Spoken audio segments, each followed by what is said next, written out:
When we get inside the forest, what we tend to see are big trees, beautiful giant ferns, grasses, and huge diversity of wild animals. However, hidden from our sight are very unique and vital treasures that drive and control the function of entire ecosystems. Macrofungi, mostly known by many as mushrooms, are unique living organisms driving the function of the ecosystem. Fungi are a group of living organisms classified in their own kingdom fungi. Unlike plants, fungi do not make their own food. They are usually heterotrophic organisms. This means that they are organisms that get food from other organisms. There are usually two categories of fungi. We have the microfungi. Those are fungi we cannot see with our naked eyes. We need a microscope so that we can see them. And then we have the macrofungi. These are the fungi we can see with our naked eyes. And most of us know them as mushrooms.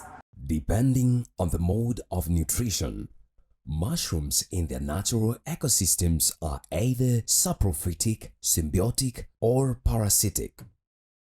These three major categories of mushrooms enable to influence the structure, functioning, and dynamics of ecosystems processes and in the provision of ecosystem services. Some of these fungi are saprophytic. That means they acquire food from dead and decaying organisms. When they are acquiring their food, they decompose the organism. And in the process of decomposing the organism, they release the nutrients into the soil. These nutrients are taken by the plants. And when they do this, they help maintain a stable plant community in our ecosystem. We have those which form mutualistic relationship with the plant species. In this relationship, both the plant and the fungi benefit. The fungi get the food from the plant, while the plant benefits by improved uptake of nutrients from the soil, especially the less mobile nutrients like phosphorus. They also help the plant by uptaking water from the soil. These fungi also help the plant by protecting it from or against the root-related diseases. When these fungi do so, they help to maintain a stable and healthy ecosystem or plant biodiversity. Other in their nature, they are parasitic. This means they acquire their food from a living organism. And when in the process of acquiring the food from the living organism, they usually cause diseases, and they are responsible for huge economic losses of our crops or even our trees. Therefore, it's very important to understand this diversity so that we can be able to manage our crops and our trees so that we can maintain a productive agriculture and a productive forestry sector. Mushrooms are emerging as a viable crop in Kenya. They are highly nutritious sources of protein, vitamins, and minerals, and also cheap and easy to cultivate, which is compatible with small-scale farming systems. So it is helping to improve the food security in our country. Throughout history of mankind, mushrooms have been used for treatment of various diseases including cancer. We have the medicinal mushrooms, which are very important in the medicine industry. We have mushrooms which produce dye. They are very important in dye industry or even in the clothing and textile industry. So mushrooms are very key and they are very important. Despite their importance, mushrooms remain poorly known in Kenya and the world at large. Globally, we have over 5 million species of fungi. However, only about 250 species of fungi are currently documented and known. Over 4.75 million fungi therefore remain unknown. Out of these, only 72,000 mushroom species have been documented. In Kenya, 50,000 to 100,000 fungi species are proposed to occur. However, only less than 2,000 mushroom species have been documented thus far. This means huge numbers of mushroom species remain unknown, making their management, conservation and utilization difficult.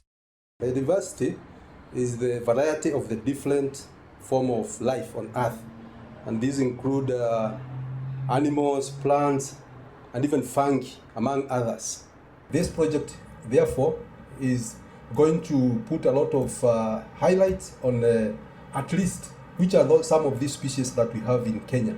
There is therefore urgency so that we can understand this diversity. We want to understand the diversity so that we can come with the strategies of their utilization. We want to know how to manage them, and we also want to know how to protect them or how to conserve them. Unlike other living organisms, macrofungi are considered a strange group of organisms which are difficult to study due to their largely hidden nature, sporadic and random appearance during rainy season, and short-lived fruiting bodies. Mushrooms are very unique species. They are unique in such a way that they have a very short lifespan. They have a lifespan of 0 to 20 days. They are affected by season. They mainly occur during the wet season or during the rainy season. Not all of them will appear at the same time. We'll have some which will be appearing at the beginning of the season, others at the middle, others at the end. So it makes work of documenting this mushroom sometimes hectic. And the short surveys carried by scientists, they usually underestimate the diversity of this mushroom in our ecosystem. To document mushroom communities in Kenya, the National Museums of Kenya, in partnership with University of Nairobi, began a pilot project to test the effectiveness of citizen science and iNaturalist data collection tools in mushroom research and conservation. Through the generous grant from the National Geographical Society, the project engaged citizen scientists in documentation of macrofungi communities in Kenya. We were exploring other methods which we can use so that we can understand the diversity of this mushroom in our ecosystem. And we found that we can engage the local community in form of citizen scientists. Citizen science is usually a program that engages the general public and involves them in correction of scientific data. In early 2019, we came in and we engaged some of the local conservationists so that they can help us document the mushroom in our ecosystem. We trained some of these local conservationists, some of students, some farmers. We trained them on how to correct the mushrooms, and we have engaged the citizen scientists in 2 ways. One of them, we have trained some local conservationists to be correcting for us mushroom in plots which have been already demarcated in a natural ecosystem, and also into the other land uses like plantation forest, into agriculture systems like tea plantation. The other method is that we have engaged citizen scientists all over Kenya, and these citizen scientists are engaged in such a way that they can use a mobile app called iNaturalist, and through this mobile app they can upload the observation they can see from their farms, from the areas where they are staying, and upload them. We do conservation work in this Kereita forest, whereby we protect and we also monitor and do the forest policing for any checking on how the forest is behaving. So basically here, since we joined members of the National Museums of Kenya, we've been learning a lot on the mushrooms, conservation and protection. We've learned so many species of the mushrooms that we didn't know before. This is the field guide book we use for collecting the mushrooms. And this one have helped me in identifying the mushrooms, and also have sharpened my guiding skills. We get into the forest and we have sample plots whereby every year during the rainy season, together with my colleagues, we are able to get there and collect mushroom species. We go straight to the plot. We take the mushrooms which have already emerged. We take photos using this phone. Then from there, we describe how it is, the gills and the strap, and also the shape. Then from there we send to the eye naturalist. Our role has been educating other local communities here about those that are edible, and we have seen people going and looking for these edible mushrooms, and they're able to consume them. Through this initiative, citizen scientists have discovered a wide range of mushroom species and generated enormous mushroom diversity data across Kenya. Over 1,000 mushroom species have been documented, some of which are new to science while others are the first records in Kenya. Since then, we have seen a very great progress. We've had over 4,000 observations of mushroom, which we have been submitting to the National Museums of Kenya. And we can translate this to over 1,000 species of mushroom. So we can see the progress the citizen science program is producing to us scientists, because we are now able to understand the mushroom diversity in our ecosystems. The National Museums of Kenya preserves dried and live mushroom cultures for future research and for use in mushroom and afforestation programs. Citizen scientists can contribute to this work of conserving and protecting mushrooms by collecting and submitting quality mushroom specimen and photographs to East African Herbarium, National Museums of Kenya. Citizen scientists can do this through simple collection methods. Some of the things that we usually carry is a notebook. We require this notebook because we are going to record some information before we do the collection. We need a ruler because we have to measure the dimensions of these mushrooms. These are collection papers, and we call them greaseproof papers. So when we collect a sample, we have to label it. We have this equipment.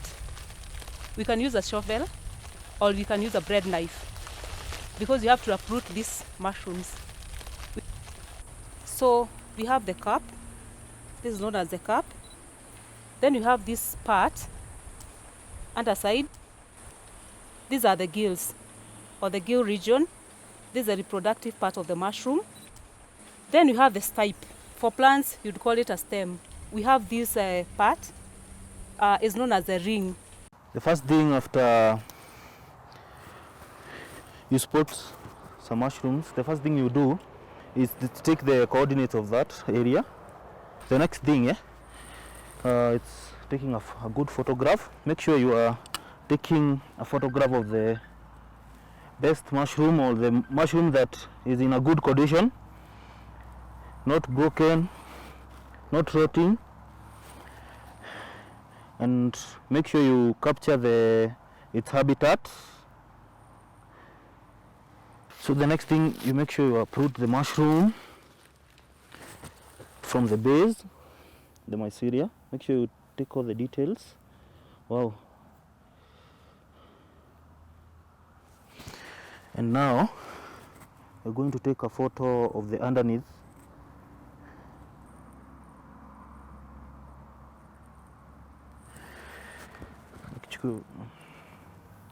Make sure you take the length of the stipe also, together with the tag name.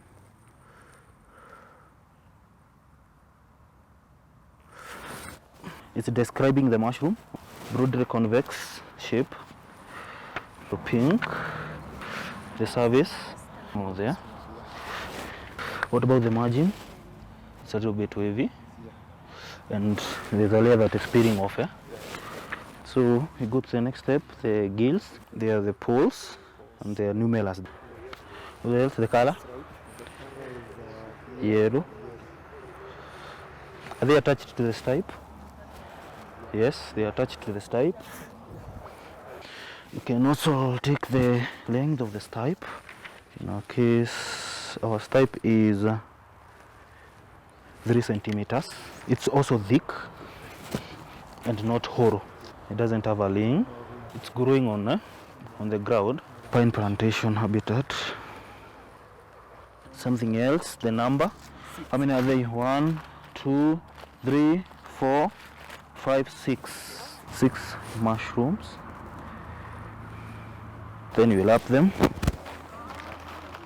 So there is a specific way we lap mushrooms to ensure that we don't damage them.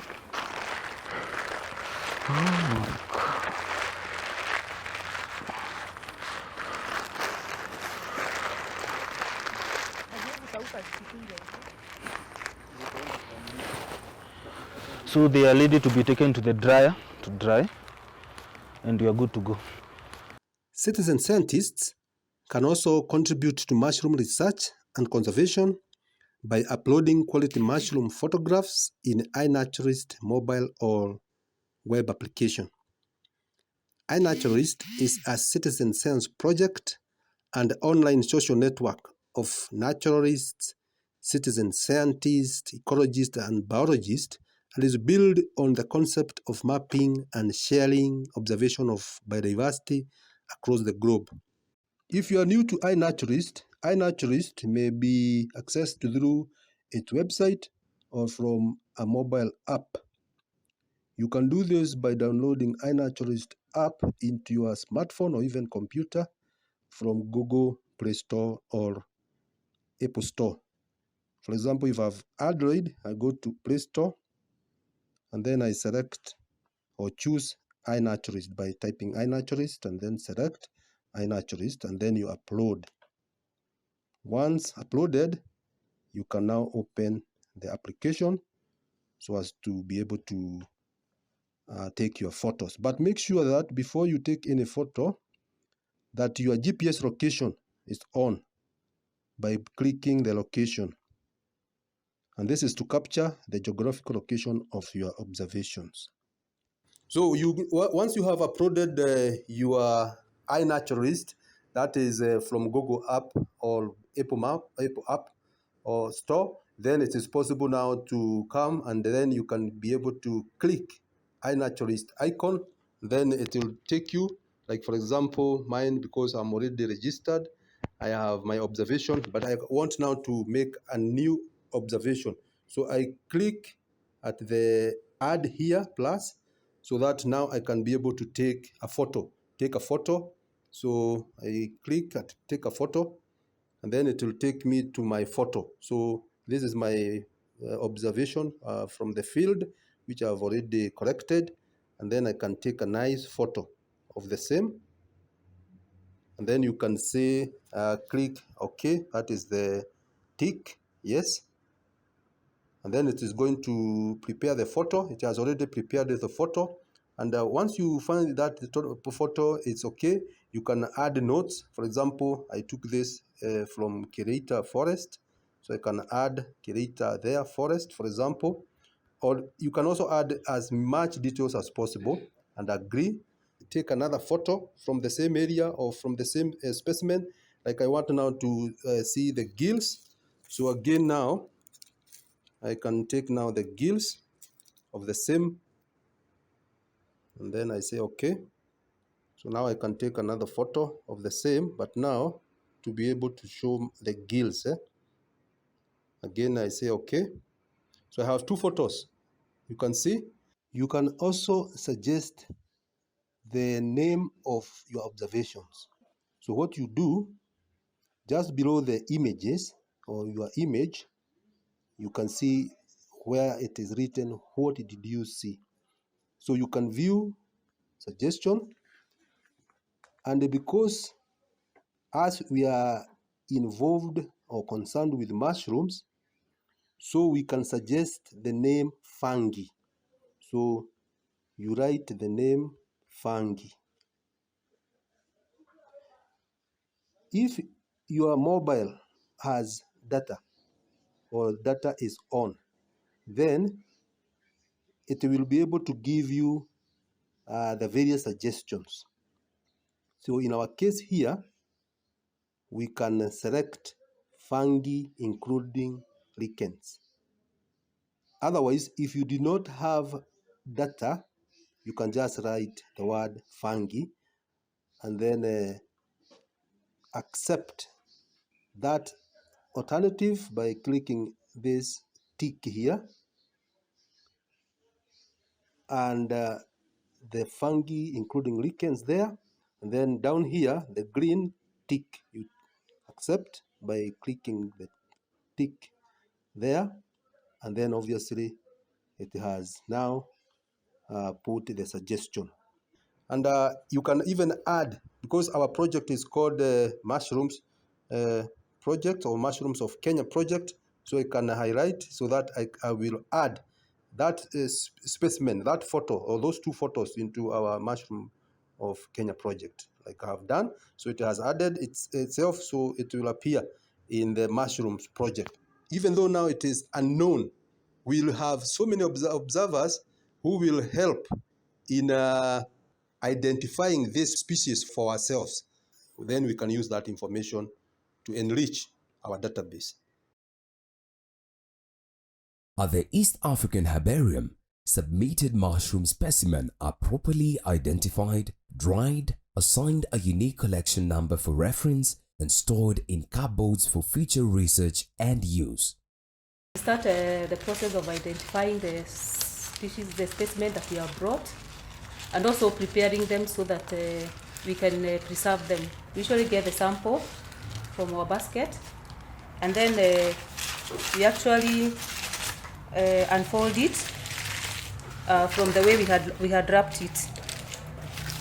Then from the sample, I'll pick one of the samples because for the process of identification, I require to do what we call a spore print. Because a spore print gives us different colors for different species. So what I normally do is that I get a sample like this and then I remove the stipe from the cup. And so what I do is that I get a white paper. So I place the cup with the underside of the cup facing downwards. Then after that, I come with a bottle. So I place it on top of the cup, and I'm going to leave this overnight, and I expect that after a night I'm able to see a print like this. Then after that I go to the next step, because we want to dry these specimens. You realize that 90% of mushroom is water, so we have to cut it, and especially for these huge mushroom specimens, we dissect them, we place them on grease-proof papers. At the same time, we would want to carry out some more work with these mushrooms. So we usually preserve like a section of it, or even one sample, because some are edible and we would want them to actually culture them in artificial media. So I set a representative of the specimen, I preserve it so that I can do further work of culturing it, and at the same time I can use this sample to get a section of it for the molecular analysis. So after that, okay, I wrap the specimens which I have sectioned so that I can take them down to the dryer.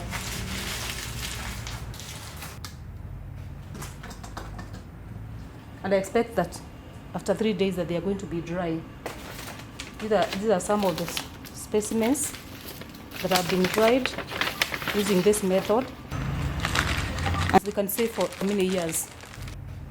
So this is the continuation of identification, and as I've said, we do microscopic work, and this is where we mount very thin sections on a slide.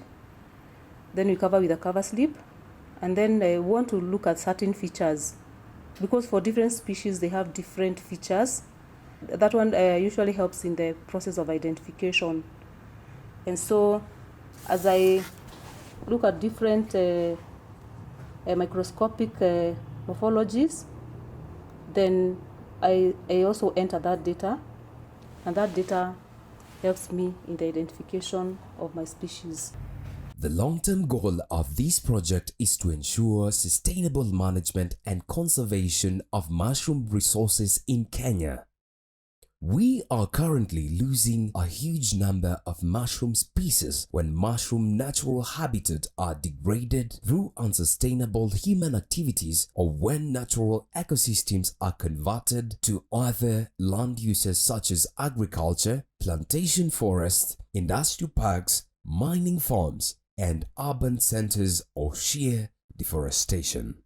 When we convert an indigenous forest to plantation forest, we lose around 90% of our mushroom.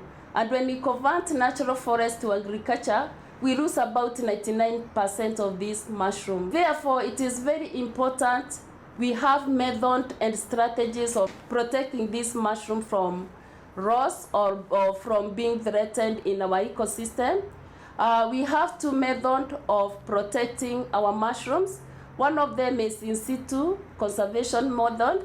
This method, they are usually conserved in their natural condition. Things like, for example, our national parks, our game reserve, our conservancies, whereby we have number of game reserves which have been set up by the government, at least to be able to conserve biodiversity, including mushrooms. We also have other areas, for example, like conservancies, which again can help quite a lot to conserve our mushrooms. We have even a roadside, we have forest, we have grasslands, and especially protected forest, like where we are doing our work at Kerita Forest, which is part of the southern Aberdares Forest. In addition, we need to see how we can stop removal of substrates. When we end up removing some of this, maybe our local communities are removing them as firewood, then obviously you find that we continue to threaten our mushrooms. And there is the second method, the ex situ method of conservation. This is where we usually take the mushroom from their natural state, and we bring them now to the ramp where they are conserved. One of the method of conserving mushroom for future research is to do the tissue culture of the mushroom. We want to culture it in a media. Here at the museum, we usually use two types of media. The PDA, which is the potato, dextroso alga, or the mea, which is the mount extract agar. So when you have made and prepared your agar, we usually put it in a petri dish like this one. We make sure we get a tissue which is inside the mushroom, which is very clean and which is not contaminated. So the first step we do is we sterilize the cup with the 70% alcohol. After sterilizing the cup, we come with our blend, and in this blend you have to sterilize it both in 70% alcohol and also in the ramp. You have to heat your blend until it is red hot. You come and cut your specimen.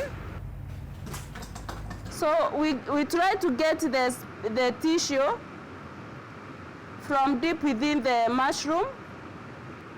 We press it now in our agar.